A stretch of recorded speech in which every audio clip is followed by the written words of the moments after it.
twese twoba turi abana b'Imana canke twese turi abantu b'Imana?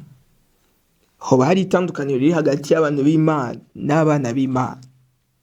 Ndabaye ikaze mu kiganiro nayo yacu c'uno munsi kugira ngo dushobore kuyaga. Murahawe ikaze.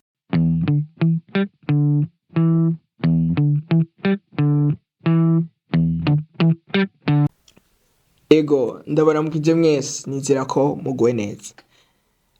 Mu kiganiro nayo yacu c'uno munsi tugira tuyage ku kintu bita gutahura Imana mu buzima bwacu. Gutahura Imana mu buzima bwacu, kuko kenshi hari igihe tubaho ugasanga turiko turatahura Imana gutandukanye bivanye n'ukuntu bayitubwiye, bivanye n'ukuntu abantu babitubwiye, ariko turakwiye kugera ahantu tumenya Imana mu buzima bwacu. Rero no munsi tugira tuyage kuri kino bikintu bita gutahura Imana mu buzima bwacu. Kubera kino tutegerezwa gutahura Imana yacu, tutegerezwa kuyitahura kandi tubimenye mu buzima bwacu, pana mu buzima bw'abandi bantu. Bavuze Imana, wowe ushobora gutangira iyahe nyishu nk'umuntu azi Imana yiwe, kuko utegerezwa kubuza Imana yawe.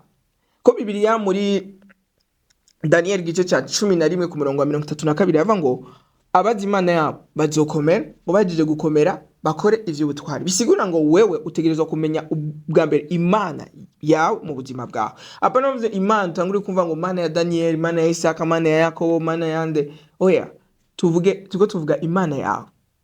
Uzi Imana nkana. Rero ikintu ca mbere hari ibintu rero dutegerezwa kumenya ku Mana. Na cyane kuko twumvise ko abazi Imana yabo barakomera, bahejeje gukomera bagakora ivy'ubutwari. Ego ubwa mbere na mbere buri muntu wese wowe uri kuranyumviriza, nashaka dutahure kino kintu nuko Imana ari umuremyi wacu. Imana n'umuremyi wacu, uvyemere cyangwa utavyemere. Urashaka kumbwira ati twese turemera ko Imana ari umuremyi wacu, ariko kucemera ico kintu ni ikintu kinini, kwemera ko Imana ari umuremyi wawe. Kuko tugiye gusoma muri Yesaya igice ca 43 ku murongo wa 21, Imana yavuze ngo abantu niremeye kugira ngo bamenyekanishe ishimwe ryanje. Bisigura ngo Imana yaturemye kubw'impamvu kanaka. Imana ntiyakuremye kugira ngo uze kwiyerereza kw'isi. Oya, bisigura ngo nk'akarorero umuntu arinze akora telefone ntayikora kugira ngo ize kwiyerereza. Oya, ayikora afise impamvu kanaka. Uwaremye imodoka, uwakoze imodoka ayikora kubw'impamvu kanaka. Umunsi imodoka yoreka kuba imodoka ntibosubira kuyita imodoka, kuko ibitakaje intumbero yuwa ikoze, yuwa yiremye, yuwa yishizeho. Rero natwe turi abantu b'Imana. Imana yaraturemye kubw'impamvu kanaka. Imana yaturemye kugira ngo dushikane ishimwe ryayo, tumenyekanishe ishimwe ryayo. Rero tutegerezwa kumenya ko uri umuntu w'Imana. Ntukwiye kubaho nk'uko ushatse. Oya, uri umuntu w'Imana, kuko nturi wiwa. Nk'akarero no munsi telefone yanje ntishobora kuza inyigire ko ivyo ushaka nca ndayizimya. Hari n'ibintu, hari nk'akarero ipantaro yawe ntushobora kuyambara hama itangura kuzana ivyo ushaka. No, ipantaro yawe uzuraba ipantaro itabutse ucuyiheba, kubera ko ibitakaje novuga ati ico wayiremeye, bitangiye gutakaza ubwiza ico wayishakako, uca wisanga wayiheze. Rimwe na rimwe hari nizo iyo twacanye umuriro tuca dushira mu muriro, izindi nazo tukazigira ibikoropesho, tukazihindurira ivyo twaziremeye, ico zaremewe gukoresha. Nta muzi nshasha wo guhindura igikoropesho. Oya, kubera ko ihindura igikoropesho ni kubera ko yatakaje ico wayiremeye, ico wayizanye, ico wayiguriye. Rero tutahure ko Imana ari umuremyi wacu. Imana yaraturemye, ntiyaturemye kugira ngo tuze kwiyerereza. Mbega uno musi urashaka kwiyumvira ati mbega vy'ukuri ibintu ndiko ndakora ubuzima uri kurabamwo uno musi ugiye kubura ubuzima uri kurabamwo burerekana, novuga ati burashimisha, burerekana novuga ati burashikana kure ishimwe ry'Imana yakuremye. Kuko twumvise ko umugambi novuga ati umugambi wa mbere Imana yari ifise ku muntu, yavuze ngo umuntu ndamureme kugira amenyekanishe ishimwe ryanje. Ubuzima uri kurabamwo bwawe buriko buramenyekanisha ishimwe ry'Uhoraho. Ico ni kibazo umuntu wese ategerezwa kwibaza, na cyane cyane muri kwa gutahura Imana. Mu gutahura Imana tegerezwa ngo tutahure ko Imana ari umuremyi wacu, kandi kuba ari umuremyi wacu twumva ko dutegerezwa kubaho nk'uko uwaturemye ashaka ko tuba. Ico ni ikintu ca mbere mu vyo dutegerezwa kumenya kuri uno munsi. Ikintu ca kabiri turakwiye kumenya ko Imana ni data. Yesu ashimwe. Imana ni data wacu. Haleluya.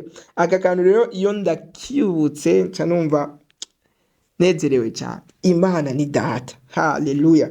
Imana ni data. Mbega Imana yoba ari twese twaba turi abana b'Imana, twese twaba turi abantu twabonye ko kira muntu wese yaje kuri ino si n'umuntu w'Imana, ariko none Imana yoba ari data kuri twese. Reka dusomye muri Yohana igice cya mbere ku murongo wa 12 avuga ngo ariko abamwakiriye bose. 11 avuga ngo yaje mu biwe abiyo ntibamumenye.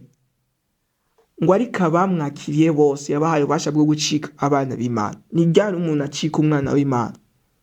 Bibiri ivuga ngo abamwakiriye bose yabahaye ubasha bwo gucika abana b'Imana kuko bizeye izina ryiwe.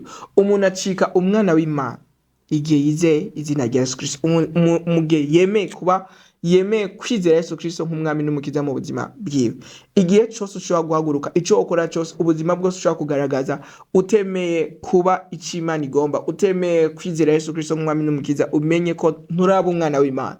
Umuntu acika umwana w'Imana mu gihe yemeye kwakira Yesu Kristo nk'umwami n'umukiza. Iki dukwiye kugitahura. Nimba uzi yuko utarakira Yesu Kristo nk'umwami n'umukiza, icyo uri kurakora cyose ku isi, uburyo uri kuratera imbere kose ku isi, umenye ko utari umwana w'Imana. Kandi abantu benshi iyo umuntu ariko arababwira ko nturi umwana w'Imana kubera ko utarakira Yesu Kristo, atitangura kuvuga ngo urumva nkuciriye urubanza ngo nkuye mu bana. Oya, niko ijambo ry'Imana rivuga. Bibiri ivuga ngo abamwakiriye bose yabahaye ububasha bwo gucika abana b'Imana. Ngo abo nibo bizeye izina ryiwe, abo ntibavyawe no kwifuzwa k'umugabo, abo ntibavyawe novuga ati n'amaraso, ariko bavyawe n'Imana. Aho rero ni Imana ivuga ati urubura bwanje guhera uno munsi ndakuvyaye. Yesu ashimwe. Rero turakwiye kumenya ko ni igiki kizokugira umwana w'Imana nuko wizeye Yesu Kristo nk'umwami n'umukiza. Nimba uzi yuko utarakira Yesu Kristo nk'umwami n'umukiza, umenye ko utari umwana w'Imana. Egura umuntu w'Imana kuko waremwe n'Imana, ariko nturi umwana w'Imana. Kandi kiryoshe nuko ijambo ry'Imana ribivuga neza yuko ugiye gusoma muri Yohana 3:17 hava ngo Imana ntiyatumye umwana wayo gucira urubanza bari mwisi, ariko yatumye ngo abari mwisi bakizwe nawe. Ngo abamwizeye bose baramaze gutsinda urubanza. Waruzi ko urubanza rw'ibihe bidashira, urubanza rwo ku munsi wa nyuma tw'amatumba ruzotsinda abana b'Imana. Kuko abana Yesu niyaza gutora ishenge, niyagaruka, Yesu yavuze ngo ndagiye ndagaruka. Yesu azuza gutora abana b'Imana, kuko abana b'Imana nibo bazotaha iwabo. Rero nimba utarakira Yesu ntiwiyumvire ko bavuga ati hazoba deliberation ya mbere nuko Yesu yapfuye kugira ngo twese tubeho. Iyo nibwo buntu bwa mbere twaronse. Yesu yarapfuye kandi tumwize ducika abana b'Imana.